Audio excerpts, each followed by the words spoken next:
राज्य मंत्री योगेश कदम ने संगमेश्वर तालुका के कस्बा में छत्रपति संभाजी महाराज के स्मारक का दौरा किया। इस दौरान उन्होंने सरकारी अधिकारियों के साथ स्थल का निरीक्षण किया। साथ ही उन्होंने उस स्थान का निरीक्षण किया जहां संभाजी महाराज को कैद कर रखा गया था। इस मौके पर मीडिया से बात करते उन्होंने कहा कि यह कस्बा में एक भव्य संभाजी स्मारक बनाने की दिशा में काम कर रहे हैं, जिसके तहत जमीन के नक्शे मिलने के बाद जमीन हस्तांतरण की प्रक्रिया शुरू हो जाएगी। जरूरत पड़ने पर अधिकार का इस्तेमाल करते हुए जमीन हस्तांतरण का इशारा भी उन्होंने दिया। वाचत असताना माहिती घेत असताना आपल्या सर्वांना कल्पना आहेच, कोकणामधील संगमेश्वर तालुक्यामधील कसबा या गावामध्ये छत्रपती संभाजी महाराजांना सोक्यानगुण मिळाल्याच्या दुःखानंतर त्यांना पकडलं गेलं। महाराजांचं आज तिथे ज्या वाड्यात त्यांना तिथे पकडलं गेलं, ज्या वाड्यात ते राहत होते, आज त्या ठिकाणी मी स्वतः भेट दिली। त्या स्मारकासंदर्भात सन्माननीय सुभाषजी बने साहेब असतील, सन्माननीय रोहनजी बने असतील किंवा आमचे राजूजी असतील, स्थानिक आमदार शेखर निकम साहेब आहेत, सर्वांनी त्या बाबतीमध्ये सातत्याने पाठपुरावा केला आहे।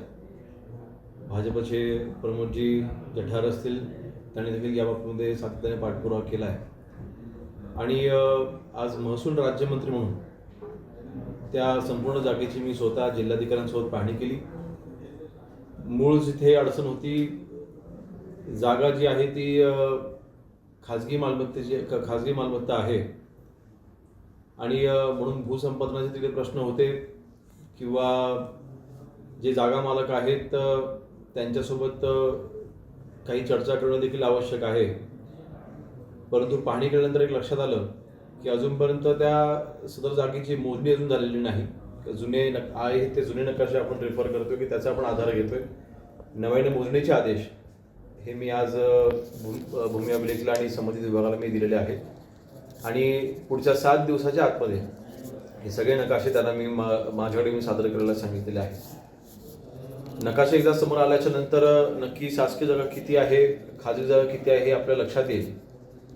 आणि वाड्याची जी जागा आहे ती मला वाटतं साधारणतः 2 ते 2.25 एकरच्या आसपास असावी, परंतु त्या आजूबाजूचा परिसर धरून कमीत कमी 5 एकरची जागा आपण जिथे मूळ जागा आहे, जिथे मूळ वाडा आहे त्या ठिकाणी स्मारक झालं पाहिजे अशी मला वाटतं एक मागणी जनतेची आहे जी योग्य आहे।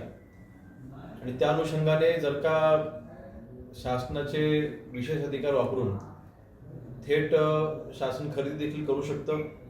ते खरेदी करत असताना जी जागा मालक आहे त्यांना विश्वासात घेऊन आपण ते खरेदी करू शकतो, किंवा जर का गरज जरी पडली तर तिथे सक्तीचं भूसंपादन देखील केलं जाईल आणि ती जागा शासनाच्या ताब्यात घेतली जाईल। अनेक वर्ष हा विषय प्रलंबित आहे।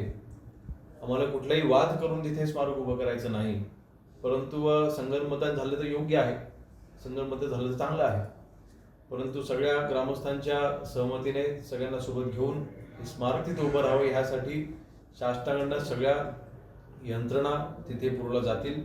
शासनाकडनं लागेल तो निधी तिकडे दिला जाईल ह्या बाबतीची खात्री आज महाराष्ट्र शासनाचा राज्यमंत्री म्हणून आपल्यासमोर देऊ इच्छितो। एकंदरीत हे स्मारक व्हावं ही सगळ्या शिवभक्तांची इच्छा आहे आणि ती पूर्ण करण्यासाठी आम्ही सर्व लोकप्रतिनिधी एकत्र येऊन आमचे सर्व पक्षांतर विषय आम्ही सगळे बाजूला ठेवून